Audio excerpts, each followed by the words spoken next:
ओम श्री गणेशाय नमः।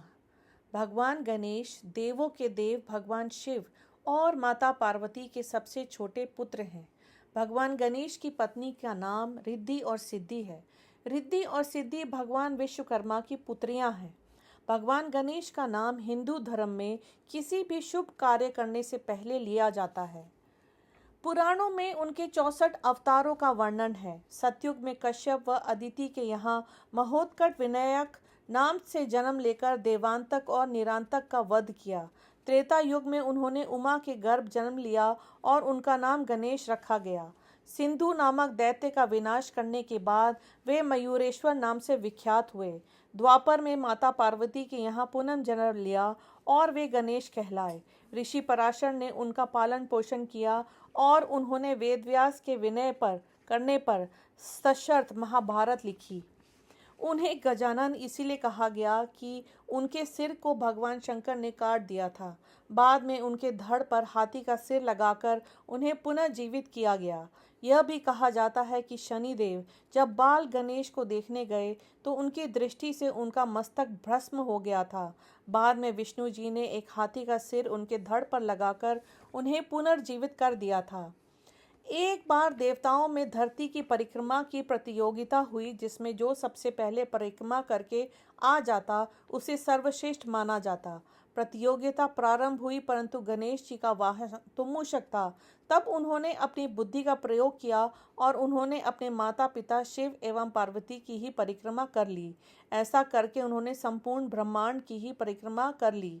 तब सभी देवों की सर्वसम्मति और ब्रह्मा जी की अनुशंसा से उन्हें अग्र पूजक माना गया। इसके पीछे और भी कथाएं हैं।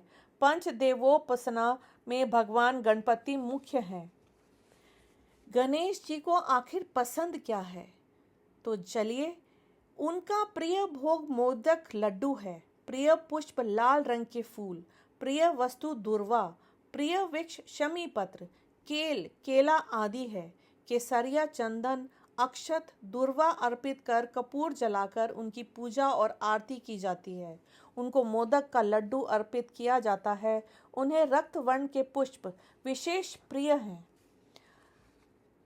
मस्तक प्रसंग, पृथ्वी पद क्षीणा प्रसंग, मूषक गजमुख वाहन प्राप्ति प्रसंग, गणेश विवाह प्रसंग, संतोषी माता उत्पत्ति प्रसंग, विष्णु विवाह में उन्हें नहीं बुलाने का प्रसंग, असुर, देवांतक, सिंधु दैत्य, सिंदूरासुर, मत्सारासुर, मदासुर, मोहासुर, कामासुर, लोभासुर, क्रोधासुर, ममासुर, अहंतासुर, वध प्रसंग, महाभारत लेखन प्रसंग आदि।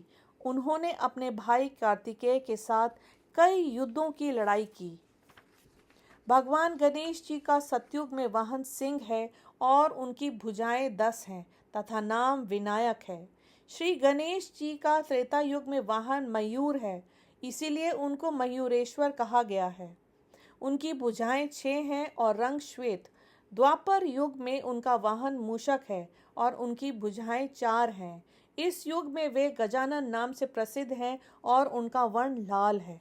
कलयुग में उनका वाहन घोड़ा है और वर्ण धूम्र वर्ण है। इनकी 2 भुजाएं हैं और इस युग में उनका नाम धूम्रकेतु है। जल तत्व के अधिपति, बुधवार और चतुर्थी के स्वामी और केतु एवं बुध के ग्रह अधिपति गणेश जी के प्रमुख अस्त्र पाश और अंकुश हैं। वे मूषक वाहन पर सवार रहते हैं। वे एक दंत और चतुर्भुज हैं। अपने चारों हाथों में वे क्रमशः पाश, अंकुश, मोदक, पात्र तथा वर मुद्रा धारण करते हैं। वे रक्तवर्ण, लंबोदर, शूर्पणखर तथा पीतल वस्त्र धारी हैं।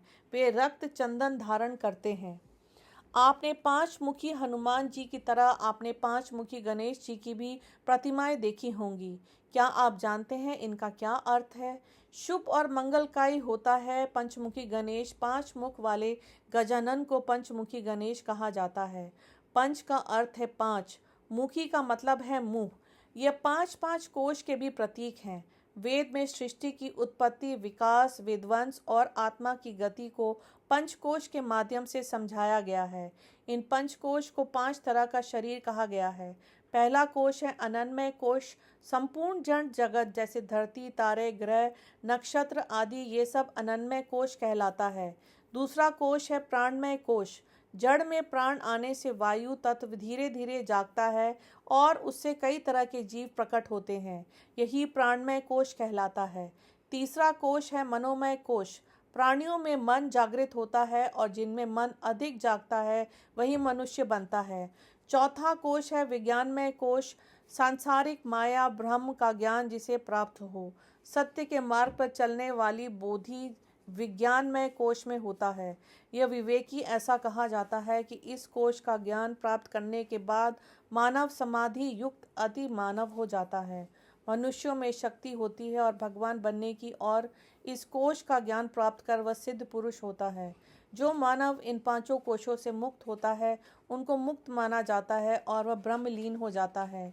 गणेश जी के 5 मुख सृष्टि के इन्हीं 5 स्वरूपों के प्रतीक हैं। पंचमुखी गणेश 4 दिशा और 1 ब्रह्मांड के प्रतीक भी माने गए हैं, अतः वे चारों दिशा से रक्षा करते हैं। वे 5 तत्वों की रक्षा करते हैं। घर में इनको उत्तर या पूर्व दिशा में रखना मंगलकारी होता है। ईश्वर आदि है, अनंत है, उनका स्वरूप निराकार है। फिर भी प्रत्येक तीर्थस्थल, मंदिर और मठ में उनके विभिन्न स्वरूपों की पूजा होती है। मध्य प्रदेश के इंदौर जिले में दुनिया के एकमात्र स्वयंभू पंचमुखी गणेश जी का मंदिर है। स्वयंभू पंचमुखी गणेश जी की प्रतिमा जुनी इंदौर स्थित स्वयंभू पंचमुखी श्री अर्केश्वर गणेश मंदिर में भगवान श्री गणेश मदार यानी आंकड़े के वृक्ष स्वरूप में विद्यमान है। मान्यता है कि भगवान श्री गणेश की मदार के पेड़ में यह मूर्ति स्वयंभू है जो सदियों पुरानी है। मंदिर में भगवान गणेश के पंचमुखी स्वरूप के दर्शन करने के लिए साल भर भक्तों की भीड़ लगी रहती है। मंदिर के पुजारी का मानना है कि मदार के पेड़ में गणेश की यह मूर्ति स्वयंभू है। न सिर्फ भारत में बल्कि दुनिया में शायद ही गणेश जी का ऐसा स्वरूप कहीं देखने को मिलता है। ओम श्री गणेशाय नमः। हर हर महादेव। जय हो।